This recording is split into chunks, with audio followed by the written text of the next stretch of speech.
चाहे कितने ही सगे हों। इन तीन लोगों पर जिंदगी में कभी भी विश्वास नहीं करना चाहिए दोस्तों। मध्य देश में एक बहुत ही सुंदर नगर था। उस नगर ऐसे में ही एक ज्ञानवर्धक वीडियो चोर देखने के रहता लिए था। हमारे वह चैनल को छोटी सब्सक्राइब मोटी करें। चोरी करके अपने परिवार का पालन पोषण करता था, लेकिन उस चोरी के धन से उसके परिवार का पूरी तरह से खर्च नहीं चलता था। एक दिन उसने सोचा कि पाप तो पाप होता है, चाहे छोटा हो या बड़ा। मैं चाहे छोटी चोरी करो या बड़ी रहूंगा तो चोर ही। पकड़े जाने पर दंड तो मुझे उतना ही मिलेगा, तो क्यों ना मैं बड़ी चोरी करो। ऐसा निश्चय करके उसने उस नगर के राजा के खजाने को लूटने की योजना बनाई। ऐसे ही रात ज्ञानवर्धक होने वीडियो पर देखने के लिए वह हमारे राजमहल चैनल में को घुस गया सब्सक्राइब करें।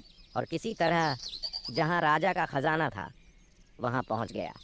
वहां पहुंचकर उसने देखा कि खजाने पर कई सैनिक पहरा दे रहे थे।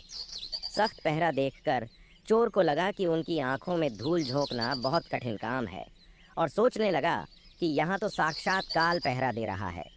अगर मैंने चोरी करने की कोशिश की तो जीवित नहीं बचूंगा। यह सोचकर चोर उल्टे पांव लौट पड़ा, और लौटते समय उसने सोचा कि खाली हाथ लौटने से तो अच्छा है कि कुछ न कुछ तो यहाँ से ले ही चलो।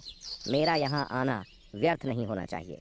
चोर के दिमाग में विचार आया कि राजा के शयन कक्ष में जाना चाहिए है, जहाँ राजा सोता है, और शायद इस समय राजा अपने कपड़े उतार कर सो गया होगा।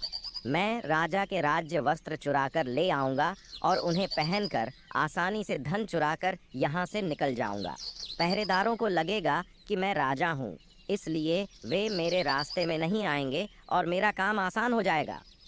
ऐसा निश्चय करके चोर राजा के शयन कक्ष के पास पहुंच गया, और उसने धीरे से पर्दा हटाकर देखा तो अंदर का नज़ारा देखकर आश्चर्यचकित रह गया।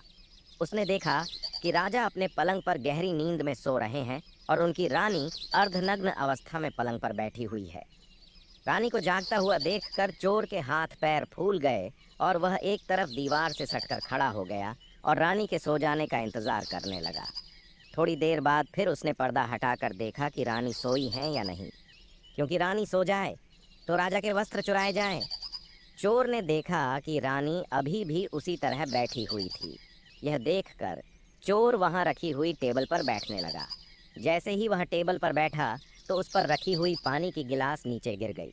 उस आवाज को सुनकर राजा की नींद नहीं खुली, परंतु रानी तलवार लेकर बाहर आ गई और तलवार चोर की गर्दन पर रख दी और बोली, कौन है तू और यहाँ किस लिए आया है? सच सच बता, वरना तेरा सिर धड़ से अलग कर दूंगी। चोर डर के मारे पसीने से लथपथ हो गया और हाथ जोड़कर गिड़गिड़ाता हुआ बोला, रानी साहिबा मेरी जान बख्श दो। मैं गरीब चोर हूँ और चोरी करने के